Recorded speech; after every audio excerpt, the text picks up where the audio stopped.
माजी जिल्हाध्यक्ष बंडोपंत देशमुख, माजी जिल्हा परिषद अध्यक्ष अमरसिंह देशमुख, मानगंगा सह साखर कारखान्याचे उपाध्यक्ष भगवानराव मोरे, कृषी उत्पन्न बाजार समितीचे सभापती भाऊसाहेब गायकवाड, माजी तालुका अध्यक्ष आप्पासाहेब काळबा यांच्या प्रमुख उपस्थितीमध्ये पत्रकार परिषद घेऊन माजी आमदार राजेंद्र देशमुख यांनी आटपाडी तालुक्याचा पाणी प्रश्न सोडवण्यासाठी भाजपमध्ये प्रवेश केला असे सांगितले.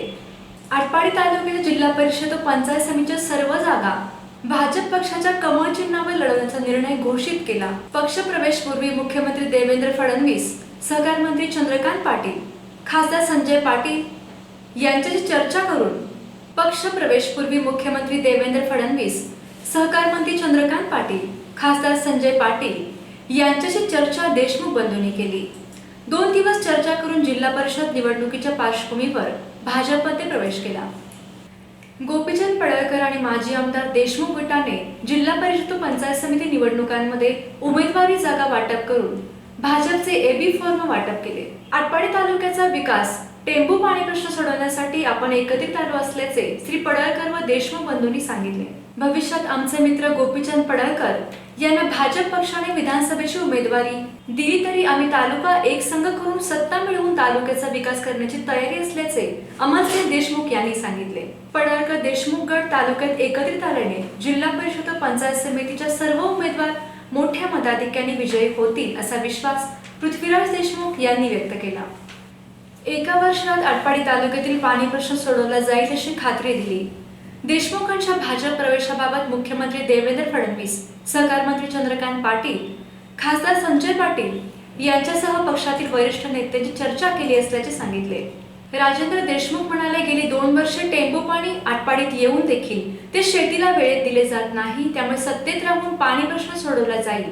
आटपाडी तालुका भारत देशात आदर्श मॉडेल बनवले जाईल अशी ग्वाही दिली.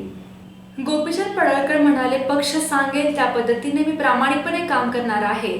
राजेंद्र देशमुख यांच्या प्रवेशाने आटपाडी तालुक्याचा पक्षास बळकटी मिळाली आहे. तालुक्याच्या विकासासाठी आम्ही एकत्रित काम करणार आहोत.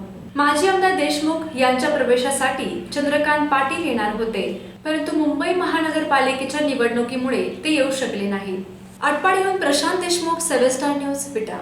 मायनी गटाच्या चुरशीच्या लढतीत मायनी गावातील सामाजिक कार्यकर्ते शंकर माळी यांचा काँग्रेसतर्फे मायनी गटासाठी आमदार जयकुमार गोरे यांच्या उपस्थितीमध्ये अर्ज आज शेवटच्या दिवशी दाखल करण्यात आला. मायनी चितळी गणासाठी अविनाश पवार यांचा तर कलेडोन गणासाठी उमेदवार सौ शर्मिला काशी यांचा उमेदवारी अर्ज भरण्यात आला. यावेळी संजय पाटोळे, सूरज पाटील आदी प्रमुख कार्यकर्ते उपस्थित होते. मायनीहून सतीश टोंगरे, 7 स्टार न्यूज, विटा. सांगली जिल्ह्यात मिरज तालुक्यातील अरजजवळ असणाऱ्या एका निर्जन स्थळी गुटखा कारखाना असल्याची बातमी कळताच पहाटेच्या सुमारास पुण्याच्या टीमच्या उपनिरीक्षक वैशाली पतंगे यांच्या नेतृत्वाखाली व विक्रम वाणी यांच्या आदेशाने ही कारवाई करण्यात आली. या कारवाईत 1.5 कोटींचा मुद्देमाल जप्त करण्यात आला. त्यामध्ये गुटखा तयार करण्यासाठी कच्चा माल व तयार मालाच्या पोत्यांचा साठा आढळून आला. गुटखा तयार करण्यासाठी लागणाऱ्या मशिनरी जप्त करण्यात आल्या. त्या कारखान्यात काम करीत असलेले 14 कर्मचारी त्यांनाही ताब्यात घेण्यात आले असून मदतीसाठी मिरज पोलीस निरीक्षक राजू मोरे व पोलीस फौजफाटाही मदतीला पाचारण करण्यात आले होते. या कारखान्याचे मालक मुसा कासम जमादार व फिरोज जमादार व फारुख जमादार असल्याचे निष्पन्न झाले असून त्याचा तपास अधिकारी करत आहेत. या कारवाईत 67 कोटींचा अबकारी कर आकारणी करण्यात असल्याचे सांगितले. दरम्यान सांगलीचे अन्न औषध प्रशासनाचे घटनास्थळी उपस्थित होते. Central Excise Intelligence Pune unit has undertaken the search operation in Arab village of Miraz Taluka, Sangli district. We found there the manufacturing of the gutka, which is banned commodity in Maharashtra. And we found 29 lakh pouches over there and the raw material of 29 kgs. Moreover, we even found the 382 kgs of packing material over there, and the masterminds involved in that are Farooq Zamadar, Firoz Musa Zamadar and Musa Qasim Zamadar as per our intelligence, and the estimated duty evasion is of 67.1 crores. सांगलीहून Arun modak, 7 star news, विटा. विटा येथील लोकनेते मान्य Hanumantrao Patil charitable trust संचलित आदर्श महाविद्यालयाच्या गांधीनगर येथील विशेष श्रमसंस्कार शिबिराला शिवाजी विद्यापीठ कोल्हापूर, राष्ट्रीय सेवा योजना समन्वयक प्राध्यापक डॉक्टर DK गायकवाड यांनी सदिच्छा भेट दिली। या कार्यक्रमादरम्यान व्यासपीठावर महाविद्यालयाचे प्राचार्य डॉक्टर प्रकाश मोकाशी यांच्या उपस्थितीमध्ये ते बोलत होते। त्यांनी राष्ट्रीय सेवा योजनेच्या माध्यमातून युवकांकडून अनेक अपेक्षा व्यक्त केल्या। पुढे ते म्हणाले की शिबिराच्या माध्यमातून विद्यार्थ्यांनी फक्त श्रमदान न करता अनेक शासकीय योजना जसे आधार कार्ड नोंदणी, अटल बिहारी वाजपेयी पेन्शन योजना, पंतप्रधान सुरक्षा विमा योजना, जनधन खाते, मतदार जागृती यासारख्या योजना ग्रामीण भागातील लोकांना समजावून सांगितल्या पाहिजे। तसेच त्यांनी डिजिटल लॉकर्स, डिजिटल साक्षरता 100% झाली पाहिजे ही अपेक्षा डिजिटल साक्षरता 100% झाली पाहिजे ही अपेक्षा शिबिरार्थींकडे व्यक्त केली व या कामासाठी शिबिरार्थ्यांना शुभेच्छा दिल्या। सकाळच्या सत्रात विद्यार्थ्यांनी श्रमसंस्कार शिबिरामध्ये गांधीनगर येथील ग्रामदैवत ज्योतिबा मंदिर परिसरामध्ये व उपनगरात इतर ठिकाणी ग्रामस्थांच्या मदतीने शिबिरार्थ्यांनी वृक्षारोपण केले। रमेश जाधव, 7 स्टार न्यूज, विटा। कवटेमहांकाळ शहरातील नागरिकांनी जुन्या पाणी कनेक्शन धारकांना नवीन अंतर्गत पाईपलाईन योजनेतून कनेक्शन देणे सुरू आहे। यासाठी प्रत्येक कनेक्शन धारकांकडून 1500 रुपयांची बेकायदा वसुली सुरू आहे। ही सुलतानी वसुली तात्काळ थांबवण्यात यावी, तसेच अंतर्गत पाईपलाईनच्या कामाची चौकशी करावी या मागणीसाठी कवटेमहांकाळ शहर संघर्ष समितीचे अध्यक्ष अनिल पाटील व संजय कोळी हे उपोषणास बसले आहेत। ग्रामपंचायत अस्तित्वात असताना अंतर्गत पाईपलाईनचे काम झाले आहे। या पाईपलाईनवर नगरपंचायतीच्या नगरसेवकांनी बेकायदेशीर कनेक्शन देणे सुरू केले आहे। नगरपंचायतीने या पाणी कनेक्शनसाठी 1500 रुपयांची रक्कम वसूल सुरू केली आहे। हे पूर्णपणे बेकायदेशीर व चुकीचे आहे असा आरोप अनिल पाटील यांनी केला आहे। पूर्वी नागरिकांनी कनेक्शन घेतेवेळी अनामत रक्कम भरलेली आहे, त्यामुळे आता 1500 रक्कम कशासाठी वसूल केली जात आहे याचा खुलासा करावा। नागरिकांनी पाणी कनेक्शन जुन्याच अनामत रकमेत देण्यात यावे। जोडणी खर्च अंतर्गत पाईपलाईन योजनेअंतर्गत शासकीय खर्चाने करण्यात यावा या मागण्यासाठी शहर संघर्ष समितीच्या वतीने मुख्याधिकाऱ्यांना निवेदन देण्यात आले होते। यावर मुख्याधिकाऱ्यांना कोणतीच कारवाई केली नाही, उलट काही नगरसेवकांनी नगरपंचायत कर्मचाऱ्यांवर दबाव टाकून जास्तीच गतीने बेकायदेशीरपणे खड्डे मारून पाईपलाईन व सॅन्डल पीस व पाईप जोडून कनेक्शन जोडणी करत आहेत। त्यामुळे 1 फेब्रुवारी रोजी त्यावेळी रस्त्यावर बेकायदे खड्डे काढणाऱ्यांवर चौकशी करून कारवाई करण्याची मागणीही करण्यात आली होती। मुख्याधिकारी कैलास चव्हाण यांनी या तक्रारीकडे दुर्लक्ष केले। बळजबरीने होणारी 1500 रुपयांची वसुली तात्काळ थांबवावी।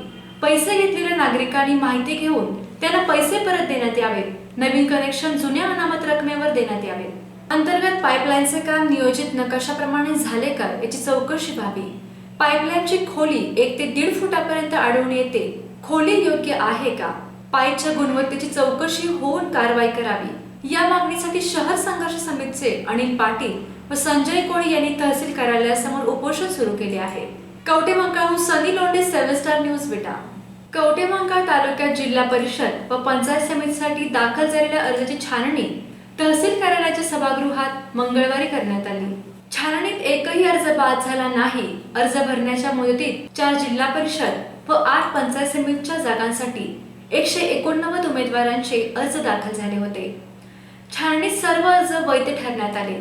कवटेमहांकाळ प्रशासकीय इमारतीच्या सभागृहात मंगळवारी सकाळी 11 वाजता प्रांताधिकारी तथा निवडणूक निर्णय अधिकारी शंकरराव भोसले, तहसीलदार तथा सहाय्यक निवडणूक निर्णय अधिकारी शिल्पा ठोकडे, नायब तहसीलदार रुपाली रेडेकर यांनी गटनिहाय उमेदवारी अर्जाची छाननी केली। तालुक्यात जिल्हा परिषद व पंचायत समितींसाठी एकूण 189 उमेदवारांचे अर्ज दाखल झाले होते। यामध्ये 4 जिल्हा परिषद गटासाठी 77 उमेदवारांचे तर 8 पंचायत समितीसाठी 112 उमेदवारांचे अर्ज दाखल झाले होते। कवटेमहांकाळहून सनी लोंढे, 7 स्टार न्यूज, विटा।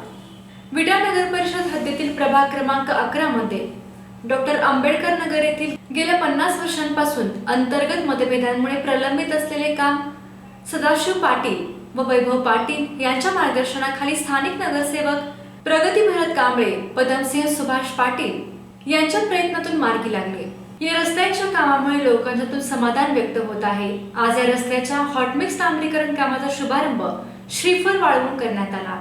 रमेश जाधव, 7 स्टार न्यूज, विटा।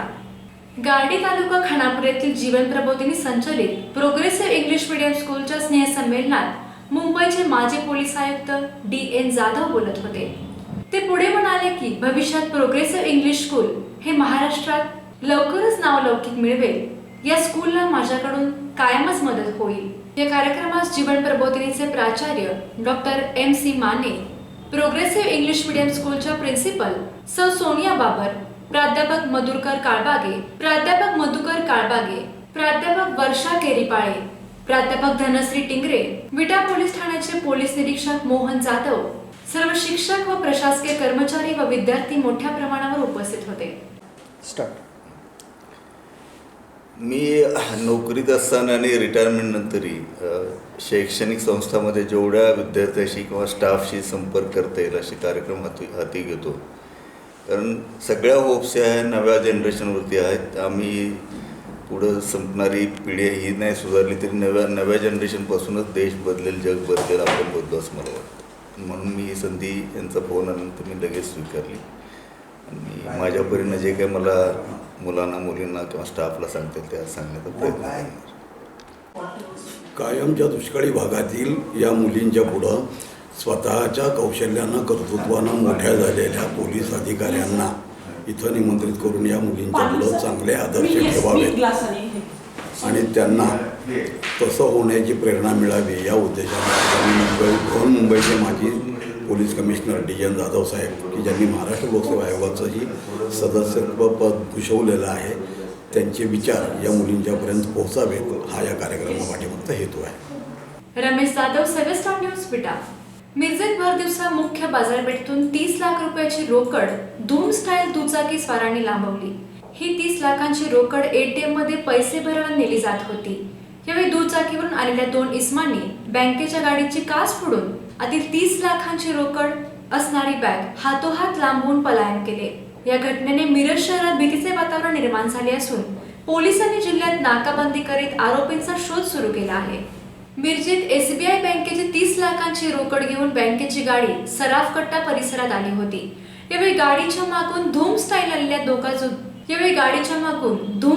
आलेल्या दोघा दुचाकी स्वारांनी कॅश असणाऱ्या गाडीची काच फोडून गाडीत 30 लाखांची रोकड असणारी बॅग उचलून दुचाकीवरून पलायन केले. भर दिवसा मुख्य चौकात घडलेल्या या प्रकारामुळे मिरजेत एकच खळबळ माजली आहे. घटनेनंतर सांगलीचे पोलीस अधीक्षक दत्तात्रय शिंदे यांनी मिरजेत जाऊन घटनास्थळाची पाहणी करीत चोरट्यांच्या शोधासाठी विविध ठिकाणची पथके पाठवली आहेत. त्याचप्रमाणे घटनास्थळाच्या मार्गावरती CCTV फुटेजच्या आधारावर चोरट्यांचा माग काढण्याचा प्रयत्न पोलीस यंत्रणा करीत आहे.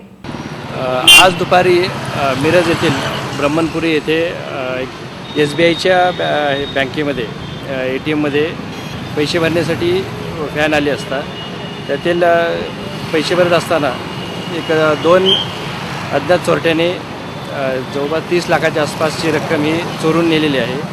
त्यामुळे त्यांना शोधण्यासाठी सांगली, मिरज, कुपवाड या भागात नाकाबंदी लावलेली आहे आणि त्यांच्या आरोपींचा कसून शोध घेत आहोत. नाकाबंदीमध्ये 2 चाकी, 4 चाकी म्हणजे संशयित असेल तर त्यांच्या बॅगा वगैरे शोधून आम्ही त्यांचा कसून शोध घेत आहोत. सांगलीहून अरुण मोडक, 7 स्टार न्यूज, विटा. सांगली महापालिकेचे प्रस्तावित 580 कोटींचे अंदाजपत्रक आज स्थायी समितीकडे सादर करण्यात आले. कोणतीही करवाढ नसलेले 580 कोटींचे अंदाजपत्रक महापालिका आयुक्त रवींद्र खेबुडकर यांनी स्थायीला सादर केले. सांगली महापालिकेच्या या अंदाजपत्रकात महसुली जमा आणि खर्चाचा तपशील मांडण्यात आला आहे. महापालिकेने महसुली उत्पन्न वाढीसाठी अनेक पर्याय यामध्ये सुचवले आहेत. त्याचप्रमाणे कॅशलेस प्रणाली, ई-गव्हर्नन्स, जागांची दरवाढ यासह अनेक बाबी स्थायीला सुचवल्या आहेत.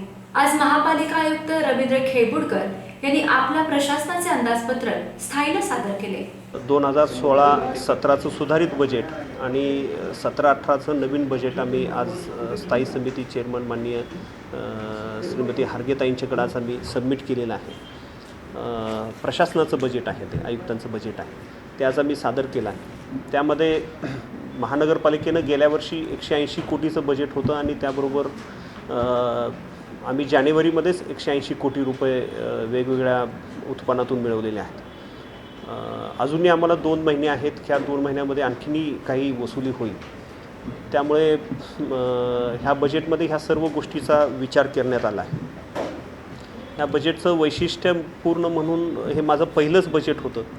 त्यामुळे ज्या काही गोष्टी महत्त्वाच्या गेल्या 6-7 महिन्यामध्ये मला वाटल्या त्या मी इन्क्लूड केल्यात. सर्वात महत्त्वाचं आहे त्याच्यामध्ये स्वच्छता अभियान आणि जनसंपर्क कक्ष एक आम्ही तयार केला आहे. जसा सर्व लोकांना कुणाकडे तक्रारी द्यायच्या आणि त्या तक्रारीचं निरासन झालं किंवा नाही हे पाहण्याची जी काही आवश्यक योजना आहे त्यामध्ये आम्ही जनसंपर्क कार्यालय आम्ही करतो आहे.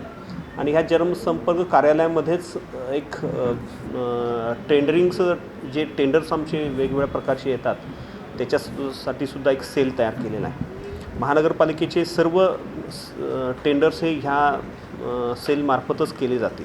विविध योजना आहेत महानगरपालिकेच्या, त्या योजनांसाठी जे राज्य शासन आणि केंद्र शासनाने आम्हाला पैसे दिलेले आहेत ते गेल्या 7 महिन्यामध्ये आम्ही जवळपास 21 कोटी रुपये ह्या योजनांच्या वरती वर्ग केलेले आहेत.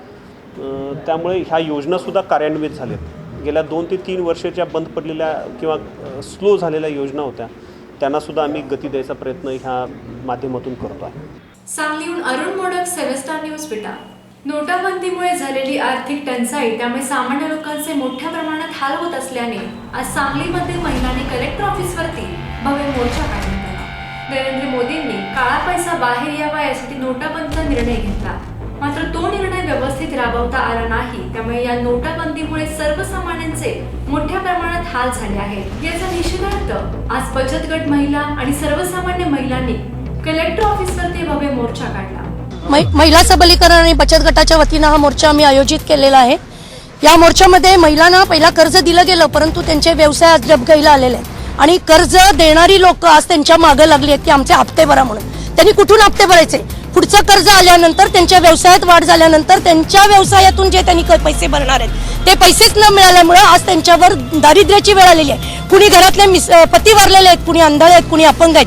अशा महिलांनी घरगुती म्हणजे बचत गटातून पैसे घेऊन व्यवसाय चालू केले. ऍक्च्युअली पहिली पोझिशन असताना पैसे दिले गेले परंतु आता सरकारच्या नियमानुसार पैसे बंद केल्यामुळं आज त्यांच्यावर जी काही दारिद्र्याची अवस्था आली, जी काही अडचणीत आहे, महामंदीची अवस्था आली आहे, त्यानं त्यांचं घरदार सगळं त्याच्यामध्ये वाहून निघालेलं आहे. आणि त्यासाठी महिलांना ज्या काही योजनेत सरकार पैसे पुरवतोय ते पैसे त्यांना ताबडतोब 8 दिवसाच्या आत मिळावेत, त्यांचे व्यवसाय सुरळीत चालू व्हावेत. याकरता सगळ्या कंपन्या, बँका यांनी त्यांना मदत करावी. ऍक्च्युअली सरकारचं ते धोरणच आहे महिला सबलीकरणाचं. महिला सबलीकरणाचं धोरण असताना सुद्धा या अशा कित्येक महिला आज दुर्दैवी अवस्थेत असताना सरकार कुठलं सबलीकरणाचं धोरण राबवतंय हे आम्हाला जाणून घ्यायचंय आणि त्याचं उत्तर सरकारने द्यावं. 8 दिवसाच्या आत जर महिलांना आमच्या पैसे मिळाले नाहीत तर यापेक्षा पैशाचं वाटप झालं नाही तर यापेक्षा मोठा मोर्चा काढून उपोषणाला बसून आम्ही याविरुद्ध पूर्ण निषेध सांगली जिल्ह्यातून आम्ही व्यक्त करणार आहे. सांगली बंद करणं सुद्धा या महिलांना अवघड नाही आहे. अशा पद्धतीचं आम्ही आयोजन मोर्चाचं केलेलं आहे. आज आचारसंहितामुळे आम्हाला मोर्चा काढायला बंदी दिली परंतु आज बचत गटाचे मुख्य प्रमुख, आज 70 बचत गटाचे प्रमुख आज आमच्या बरोबर आहेत. विचार करा, 70 बचत गटाचे प्रमुख बरोबर असताना आम्ही काय करू शकतो. सांगलीहून अरुण मोडक, 7 स्टार न्यूज विटा. पुन्हा भेटू याच वेळी नवीन घडामोडींसह. पाहत रहा 7 स्टार एक्सप्रेस. नमस्कार.